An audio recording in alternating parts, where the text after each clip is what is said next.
Well, hello and welcome back. Today I want to speak to those of you that have a podcast or are thinking of starting a podcast, and for my other listeners that don't have a podcast, because I really want to share with you about social media, really.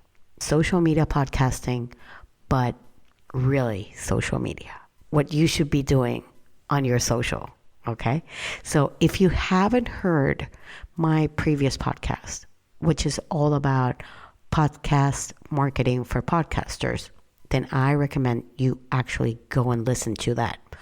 Otherwise, keep on listening. Hey, I'm Veronica Polo, and with more than 15 years being a marketing strategist, you're going to experience the new way to promote your business with clear and unique messaging by giving you actionable marketing and messaging strategies that get you interested leads to transform the lives of your audiences so that you build up your brand with continuous momentum. Get ready, because here's where we say no to outdated marketing strategies and society norms, and we say yes to change from the inside out. Welcome to the Branding Momentum Podcast.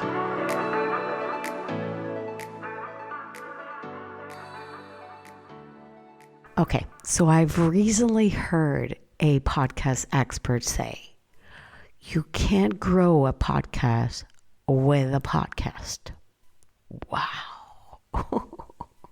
That is so true. Unfortunately, many people believe, let's make a podcast and people will come, and they won't. And this is the same thing about posting, and it's related, honestly, or a video. It's the same thing. Creating a podcast episode and not promoting it, that just won't help you get more listeners.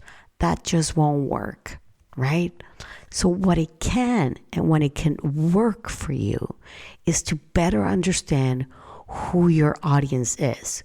Who are your listeners? Who is your audience? Obviously, you should know this, because your podcast should be specific and niche, and in some way, in order to differentiate yourself from other podcasts like yours. So you should definitely already know this from the beginning, right?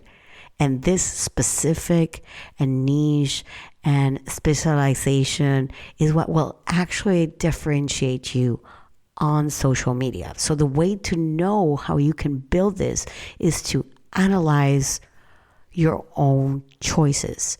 Think of your favorite podcasts, like that you love to listen to, and how do they show up on social media? Look at all their graphics and their videos. What do you like? What you don't like? What makes you be attracted to them? What makes you cringe, right? Think of everything that you can think of. And maybe if you want, take a piece of paper and say what I like and what I don't like. Now, with that in mind, let's say you've done your research, okay? And your next step should be this next question. How am I going to help promote my podcast? Well, the first thing is that your podcast thumbnail and cover is not your promotion. So your podcast name won't do much for people. So the images and the graphics and the videos is what will definitely help you, create a brand and create awareness. So your profile bio on Instagram or on TikTok should be very specific. Don't assume people know what the podcast is about. Don't be clever. Don't be cheeky. Don't be, smart ass or anything. Don't be. Don't assume people know. People don't know you. People are going to get to know you. So whatever words you put is what will determine if they feel connected to what you're saying on that bio. Think of it as if, what's the purpose of the podcast? Why should they actually tune in? And why should they actually click the link to see more? Now, the images and the videos can be a mixture. It depends on what type of podcast you want to have. So if you have a podcast that is a video podcast, then for sure having reels or video or short clips is perfect. But give me a cover. You say, why a cover? Why do I need to have a cover for a podcast when I already have a podcast cover, right? Because if you're browsing for content to watch, you want to attract the right audience that will actually benefit from your episode. So tell them what it's all about, or share a quote in the cover. Of course, if you're already doing video podcasting, you must probably already be on YouTube. And if you're not, then that's where you need to be. And you're obviously going to be creating little shorts or sneak peeks about that particular podcast episode. And you're going to be repurposing that if you want, of course. Depends where your audience actually lives. You're going to be repurposing that into your Instagram, your TikTok, or your Pinterest, because these are places where videos are doing great. So the key to any podcast video is that whatever you're sharing as a sneak can also be shareable to others, right? So you want people to share it, but you also want people to watch your long form videos if you are creating video podcasting. Now, the images or the graphics is pretty much the same. Like funny memes and quotes from the episode are great ways also to represent and showcase your podcast. Don't make a feed with your podcast cover repeated many times. But again, your podcast cover is not considered to be a graphic. That's why it is simply just your podcast cover, your podcast thumbnail. Another alternative is that you can also change your podcast cover every week. That is actually what we do here. And we do it because I love change. I like to change things up. I don't like the same kind of look every week or the same cover all the time. But that's just me. And I can do that because I have a team behind me. But I realized that we were creating these podcast posts for each week. And I realized, like, why don't we just simply use that as our cover to showcase that episode? So it's the same thing as if you're already doing it every week. Why not simply do it, for example, if you have a YouTube thumbnail? If you're doing videos, you are obviously creating thumbnails for your YouTube videos every week. So this is the same thing for my podcast. Each episode has its own look, has its own image. I'm not using my podcast cover as my image. Why? Because it's part of my brand. And I felt, in a way, if I had the time and we have the energy and we have the creative part, why not take into account, and we're not that lazy in that way. So the way that I see it, as for you to put your content on Instagram right now, is that your reels should actually create brand awareness, right?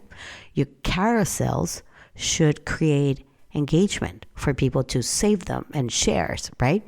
Your stories should create a community building. And your images, it will actually depend for the context that you are putting them out. Maybe they're memes, maybe they're quotes, but you have to switch them around. So I want to share this information, which is, I think, very relevant to whoever is listening to. So there is a study done by this company called Metricool, and we actually use it in their company to schedule our social media post, okay? And you can get actually the free version. But they have an article that they wrote about what's going on Instagram. And as of October 2023, in that article, it says that if your reels are declining, it's because many big companies are now using reels. So if you're a small account on Instagram, your reels are declining. But the views on your stories have increased. So that means you need to also be creating more stories using, stickers and polls and questions and sharing the links of your podcast there. Because in the end, what you want is to get people into your DMs as well, right? You want to be able to share links to your podcast and have more in-depth conversations with your listeners so that they can become a lead or a potential client. And if you have a decent following, you can use your channel broadcast to share everything there as well. Also, another interview from Adam Mosseri, and he said that people on Instagram are actually spending more time on their DMs. And then the second place where they're spending more time is in their stories. And the third place that they're spending more time is in their reels. So if that is what people are actually doing, then we should actually apply this to our social media strategy right now, right? Yes. So what I will do is I'm going to leave you both links from the blog and the interview where you can actually see everything and listen. But besides everything that I have said, promoting your podcast on social media, it would only determine if you actually do it consistently. Don't rely simply on, having an episode and praying for people to listen to it. No, I am sorry. There needs to be a lot more work. There needs to be more things around. Another thing that you could do for podcasting, trying to push your numbers at the beginning, is to get into Facebook groups, okay? We did it in the past. Sometimes we still do it, okay? But we've went into all these podcast groups and promoted. We were self-promoting in very light ways for people to actually listen to our podcast. But not only listen to it, we also wanted to get reviews. So if this is something you haven't been doing, but you've been thinking, then go ahead and do it, because this will also help you promote better from the get-go your podcast. But please don't forget to listen to the other episode that I did about podcasters and podcasting. Okay? All right. I am tired and I'm going to go, and I'm going to leave you with this, and I hope you have a wonderful week, and I'll see you same time, same place next week.